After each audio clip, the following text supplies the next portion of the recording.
1962년 미국과 소련은 긴장이 고조되었고 소련의 원자폭탄 위협이 돌기 시작했습니다. 이 소문으로 미국인들은 공포에 휩싸여 폭탄 대피소 건설이 일상화되었습니다. 켈빈 박사는 벙커의 생필품을 축적하며 임신한 아내 헬렌과 집에서 파티를 계획했습니다. 케네디 대통령의 비밀 임무 계획을 TV에서 본 후 켈빈은 전쟁이 다가온다고 느낍니다. 그는 손님들을 내보내고 아내를 벙커로 데려갑니다. 곧 비행기가 기계적 문제로 위험에 처하게 됩니다. 조종사의 제어 불가 상황에서 비행기가 켈빈 집 위로 추락, 완전히 부서졌어요. 벙커에서 소리와 진동을 느낀 켈빈은 전쟁으로 생각하고 문을 잠갔죠. 헬렌에게 문은 35년 후에야 열린다고 말했습니다. 그러나 곧 당국이 와서 자네를 조사했지만 물을 찾지 못했어요. 경찰은 켈빈과 헬렌이 사망했다고 판단했습니다. 시간이 지나 켈빈은 안락함을, 헬렌은 불만을 느낍니다. 그들은 아들 아담을 낳고 켈빈은 아담에게 지식을 전달합니다. 아담이 나라를 재건하기를 바랍니다. 켈빈과 헬렌은 아담에게 복싱, 프랑스어, 라틴어와 주식시장을 가르치고 춤과 예절도 가르칩니다. 켈빈은 아담에게 야구 카드 컬렉션을 주며 스포츠 이해를 넓히려 합니다. 하지만 아담은 인파를 상상하기 어려워합니다. 부모는 아들이 욕설을 쓰지 않게 주의합니다. 이 가정에서는 마트 쇼핑, 수족관 낚시, 식물 관리, 방 추가 등 일상 활동을 쉽게 해낼 수 있습니다. 편안한 라운지에서 책 읽기, 게임, 휴식도 가능해요. 그리고 이 집이 세워진 땅에서 여러 비즈니스가 성장하는 걸 볼 수 있습니다. 식당부터 피자집, 마침내 클럽까지 이어집니다. 1995년 아담은 33살의 부모님에게 선물을 받죠. 촛불을 끄고 완벽한 동반자를 바랍니다. 헬렌이 2년 뒤를 말하자 켈빈은 그 시절을 그리워하고 헬렌은 실망의 방을 떠납니다. 1997년 35년이 지난 후 문이 엽니다. 가족들은 야외 활동을 하려 했지만 켈빈은 안전 여부를 확인하길 원했습니다. 방사선 방호복을 입고 내려간 그들은 술에 취한 거지들이 있는 폐건물을 만납니다. 멜커는 빛나는 남자를 보고 기절합니다. 이후 켈빈은 환경 변화에 놀라 건물을 떠나기로 합니다. 낙서와 혐오스러운 상품들이 가득한 성인용품점, 이상한 사람들로 넘쳐나는 주변.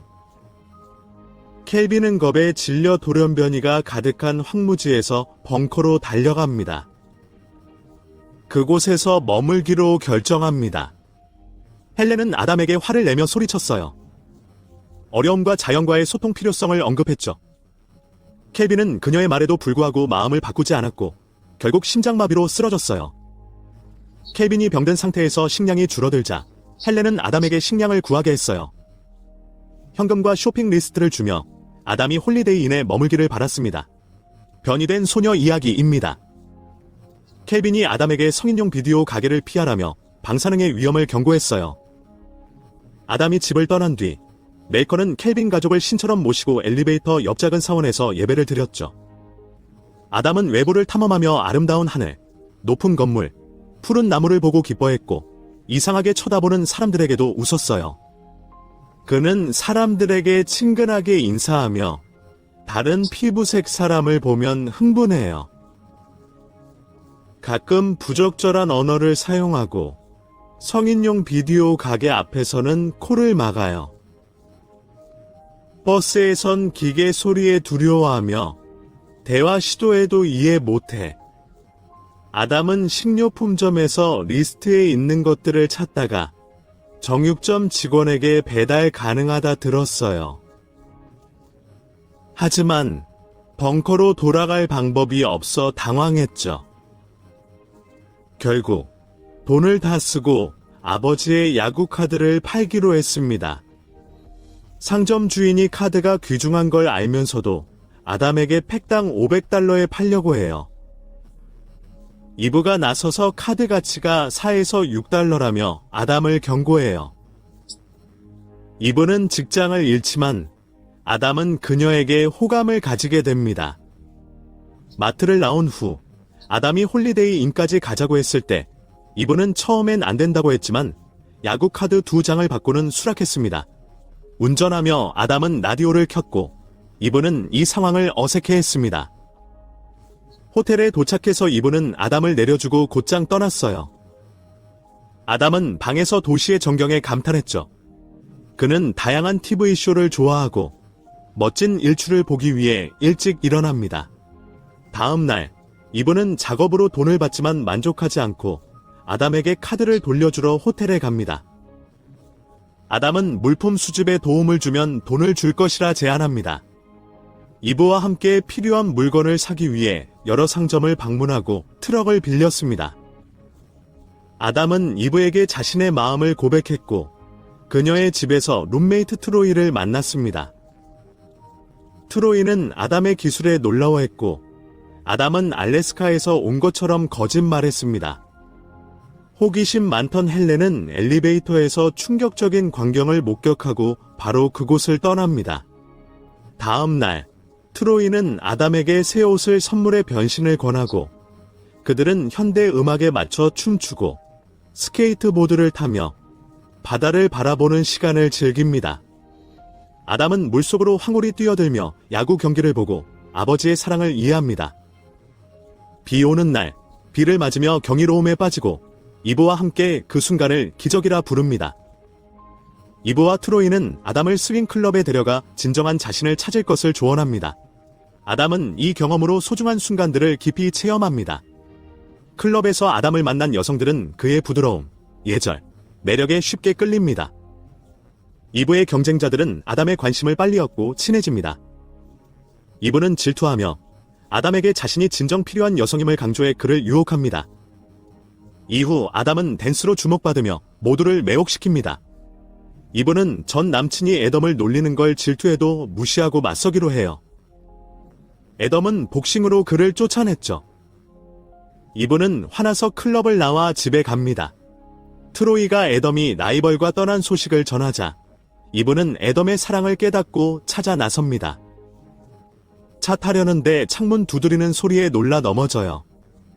아담은 사건 후 이브를 치료하고 그녀에게 감정을 고백했습니다.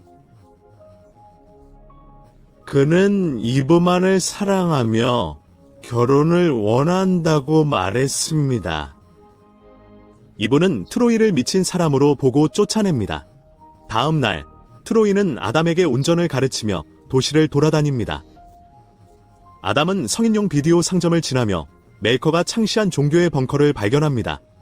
그는 이 사실을 이브에게 알리려고 하지만 정신과 전문의 2명이 기다리고 있음을 알게 됩니다. 처음엔 협력하는 듯했던 아담이 기회다차 도망쳤어요. 다른 사람이 경찰에 신고하려 하자 이브가 맞고 잘못을 인정해요. 아담은 호텔 열쇠를 주며 카드 결제를 가능하게 해요. 그리고 빌린 트럭으로 도망치다 의사차와 충돌해요. 이브와 트로이가 아담스 호텔 방에서 60년대 물건들을 찾아요. 그 중에는 수백만 달러짜리 칼빈스 주식도 있었죠. 이 물품들로 아담의 이야기가 진짜라는 걸 알게 됩니다. 아담은 부모님과 재회하기 위해 벙커로 돌아가 2주 만에 가족과 만나며 외부 세계 이야기와 식량을 나눕니다. 트로이와 애덤은 성인용 비디오 상점에서 비밀 벙커를 찾으려 했지만 실패했습니다. 나가다 아담을 발견하고 이브는 그와 키스를 나눕니다. 나중에 아담이 이브를 부모님께 소개하고 모두 즐거운 시간을 보냅니다. 케빈과 아담은 새와 벌에 대해 이야기하며 아담은 새 출발을 꿈꾸지만 부모님께 시간을 요청합니다. 2달 후 아담과 이브는 주식을 팔고 새 집을 짓기로 하며 메이커는 술을 끊고 집 청소를 돕습니다. 모든 준비가 끝나면 아담은 부모님을 초대해 새로운 환경을 보여주고 가족에게 의미를 공유합니다. 헬렌과 이브가 저녁 준비하며 아담은 켈빈에게 원자폭탄은 없고 추락한 비행기였다고 소련 붕괴도 알립니다. 켈빈은 아담을 의심하며 벙커 계획을 세웁니다. 더 보고 싶다면 구독과 알림을 해주세요. 감사합니다.